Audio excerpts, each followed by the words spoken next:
പത്തനംതിട്ട ചിറ്റാർ മേഖലയിലെ അനധികൃത പാറമടകൾക്കെതിരെ നടപടി എടുക്കാത്തതിൽ സിപിഐഎം പഞ്ചായത്ത് അംഗത്തിന്റെ പ്രതിഷേധം. അടിയന്തര നടപടി സ്വീകരിച്ചില്ലെങ്കിൽ പൊതുപ്രവർത്തനം അവസാനിപ്പിക്കുമെന്ന് കാണിച്ച് നിതിൻ കിഷോർ ഫേസ്ബുക്കിൽ പോസ്റ്റിട്ടു. പാറക്വാറിയുടമയായ സിപിഐഎം വനിതാ നേതാവിനെതിരെ പരാതി നൽകിയതിന് വധഭീഷണിയുണ്ടായെന്നും നിതിൻ കിഷോറിന്റെ ഫേസ്ബുക്ക് പോസ്റ്റിൽ പറയുന്നുണ്ട്. ചിറ്റാർ മേഖലയിൽ അനധികൃതമായി പ്രവർത്തിക്കുന്നതും സിപിഐഎം ബ്ലോക്ക് പഞ്ചായത്ത് അംഗത്തിന്റെ ഉടമസ്ഥതയിലുള്ളതുമായ പാറക്കോറിക്കെതിരെ നടപടി ആവശ്യപ്പെട്ടാണ് നിതിൻ കിഷോർ പരസ്യമായി രംഗത്തെത്തി ഫേസ്ബുക്കിൽ പോസ്റ്റ് ചെയ്തിരിക്കുന്നത്. പാറമടയ്ക്കെതിരെ ഡിവൈഎഫ്ഐ നേതാവ് കൂടിയായ നിതിൻ കിഷോർ പരാതിയും നൽകിയിരുന്നു. നടപടി ഉണ്ടായില്ല എന്നും ഫേസ്ബുക്ക് പോസ്റ്റിൽ പറയുന്നു. അതിനാൽ പൊതുപ്രവർത്തനവും രാഷ്ട്രീയ പ്രവർത്തനവും അവസാനിപ്പിക്കുകയാണെന്ന് നിതിൻ കിഷോർ പോസ്റ്റിൽ വ്യക്തമാക്കുന്നു.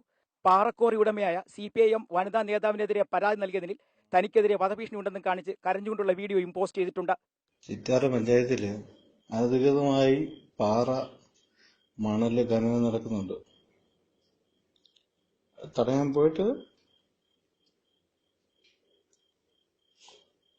ബോംബെറിയുമെന്നും വണ്ടിയിടിപ്പിച്ച് കൊല്ലുമെന്നും ഭീഷണിയുള്ളതായി ഫേസ്ബുക്ക് പോസ്റ്റിൽ വ്യക്തമാക്കുന്നു. കൂടെ നിന്ന സുഹൃത്തുക്കൾ പോലും പിന്മാറിയെന്നും പോസ്റ്റിൽ പറയുന്നു. നിതിൻ കിഷോർ പാർട്ടിക്കെതിരെയും ബ്ലോക്ക് പഞ്ചായത്ത് അംഗത്തിനെതിരെയും ഇന്നലെയും ഇന്നുമായാണ് ഫേസ്ബുക്കിൽ പോസ്റ്റ് ചെയ്തത്. ഏഷ്യാനെറ്റ് ന്യൂസ്, പത്തനംതിട്ട.